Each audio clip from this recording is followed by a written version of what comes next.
नमस्कार दोस्तों, मैं हूं मुकेश कुमार सिंह और आप देख रहे हैं मेरा YouTube channel clear your concept, जिसमें आपका बहुत बहुत स्वागत है।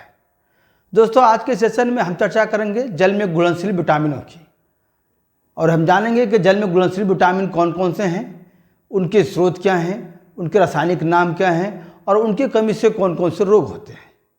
दोस्तों, यदि आपको मेरा वीडियो अच्छा लगे तो प्लीज़ मेरे चैनल को सब्सक्राइब करें, लाइक करें और शेयर करें। बेल आइकन को जरूर प्रेस करें ताकि आपके पास मेरे जो भी मैं बना वीडियो आपको सबसे पहले पहुंचे। तो दोस्तों, आइए शुरू करते हैं वीडियो। जल में घुलनशील विटामिन।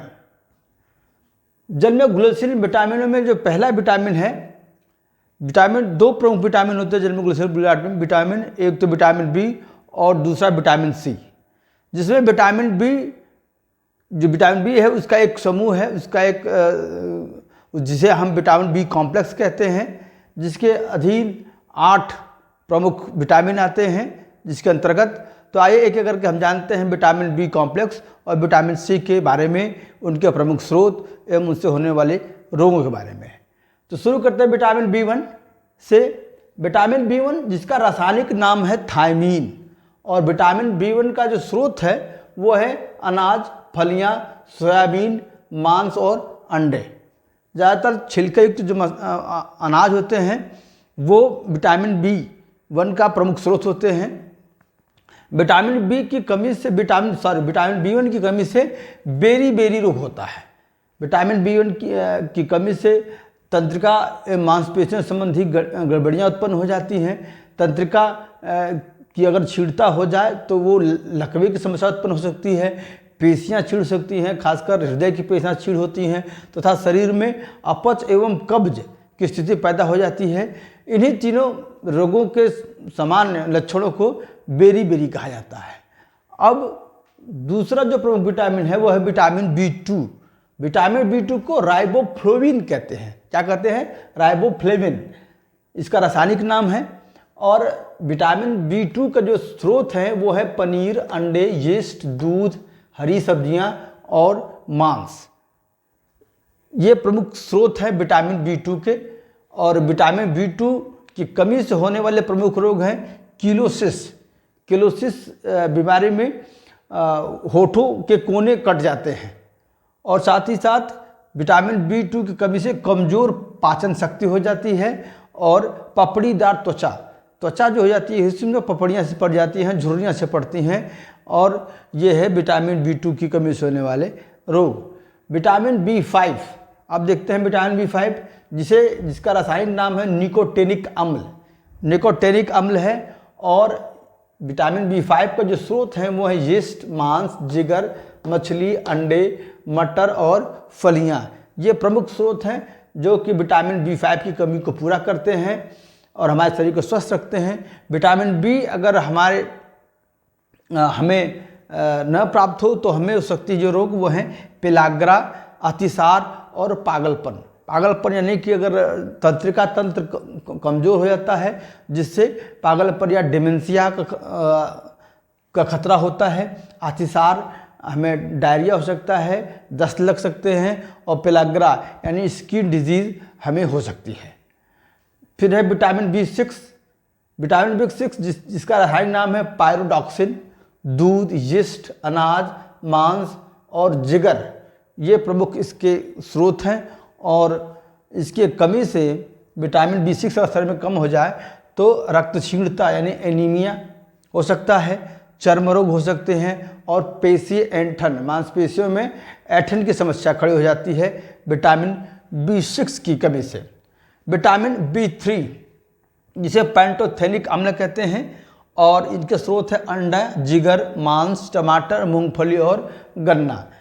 अगर विटामिन बी3 हमें पर्याप्त मात्रा में न मिले तो इससे हमें क्या हो सकते हैं? चर्म रोग हो सकते हैं, स्किन डिजीज़ हो सकती हैं, बाल सफ़ेद हो सकते हैं, बाल का झड़ना शुरू हो सकता है, बाल कमज़ोर हो जाते हैं और जनन क्षमता कम हो सकती है विटामिन विटामिन बी3 की कमी से। अगला विटामिन है विटामिन एच, जिसका रासायनिक नाम है बायोटेन। मांस, गेहूँ, मूंगफली, अंडे, चॉकलेट, फल और सब्जी इसके प्रमुख स्रोत हैं, और इसकी भी कमी से चर्म रोग और बालों का झड़ना होता है। विटामिन एच का संश्लेषण हमारे आंत में पाए जाने वाले बैक्टीरिया करते हैं, तो ज़्यादातर विटामिन एच की हमारे शरीर कोई कमी नहीं होती। अगला है विटामिन B9, जो कि बहुत ही महत्वपूर्ण विटामिन है, जिसे फोलिक अम्ल समूह कहते हैं, जिसकी भरपाई होती है विटामिन B9 फोलिक अम्ल समूह के लिए हरी पत्तेदार सब्जियां, जिगर, सोयाबीन, यीस्ट और फलियां। विटामिन B9 या विटामिन फोलिक अम्ल समूह की कमी से रक्त क्षीणता, एनीमिया और कुंठित वृद्धि। एनीमिया जो अक्सर छोटी किशोर वय की लड़कियों में होता है या किसी को भी हो सकता है एनीमिया, तो इसको दूर करने के लिए अक्सर हमें सलाह दी जाती है कि हम हरे पत्तेदार सब्जियां, पालक वगैरह लें, यानी कि आयरन जिसमें प्राप्त होता है वो चीज़ें लें। तो उसके लिए फोलिक टैबलेट फोलिक एसिड की आती हैं, जो कि ली जाती हैं ताकि हमारी शरीर जो एनीमिया है वो दूर हो सके। अगला जो विटामिन है वो विटामिन B12 है। विटामिन B12 जिसका रासायनिक नाम है साइनोकोबैलेबिन, और ये प्राप्त होता है मांस, मछली, जिगर, अंडा, दूध और आंत के बैक्टीरिया भी विटामिन B12 का संश्लेषण करते हैं, हमारे शरीर में निर्माण करते हैं। और इस विटामिन B12 की समस्या से कमी से रक्त क्षीणता यानी कि एनीमिया, खून की कमी हो सकती है, एवं तंत्र की गड़बड़ियाँ, हमारा जो न्यूरो सिस्टम है उसमें समस्या उत्पन्न होती है, क्योंकि न्यूरो सिस्टम से जुड़ा हुआ जो मेटाबॉलिज्म है उसको सुधारता है विटामिन B12। अगला जो विटामिन है प्रमुख वो है विटामिन C। विटामिन C जल में घुलनशील प्रमुख एक विटामिन है। इसका जो रासायनिक नाम है वो है एस्कॉर्बिक अम्ल, एस्कॉर्बिक एसिड कहते हैं। और ये इसका जो स्रोत है वो नींबू वंश के फल, यानी नींबू वंश के फल जैसे संतरा, मौसमी, नींबू और भी जो खट्टे फल हैं वो उस प्रमुख स्रोत हैं विटामिन C के। टमाटर, सब्जियां, आलू और अन्य फल, इन फलों में ज़्यादातर और ख़ासकर खट्टे फलों में, रसदार फलों में, खट्टे रसदार फलों में ये पाया जाता है विटामिन C। विटामिन C की कमी से स्कर्वी रोग हो जाता है। हालांकि विटामिन C की कमी से ढेर सारे रोग होते हैं, क्योंकि विटामिन C रुधारणुओं में यानी ब्लड कैप्सूल्स जो होते हैं उनके निर्माण में सहायक होते हैं। तो अगर विटामिन C की कमी हो तो हमें रक्त क्षीणता हो सकती है।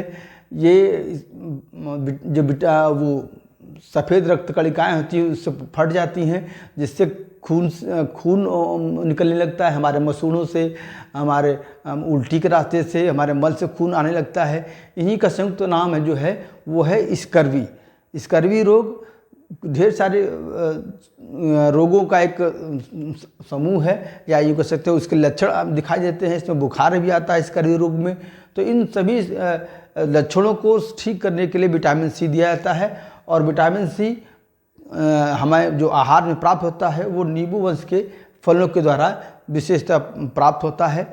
तो ये थे दोस्तों विटामिन B एवं B कॉम्प्लेक्स एवं विटामिन C तथा जल में घुलनशील प्रमुख विटामिन। तो दोस्तों यदि आपको मेरा वीडियो पसंद आया हो तो प्लीज़ मेरे चैनल को सब्सक्राइब करें, लाइक करें और शेयर करें। धन्यवाद।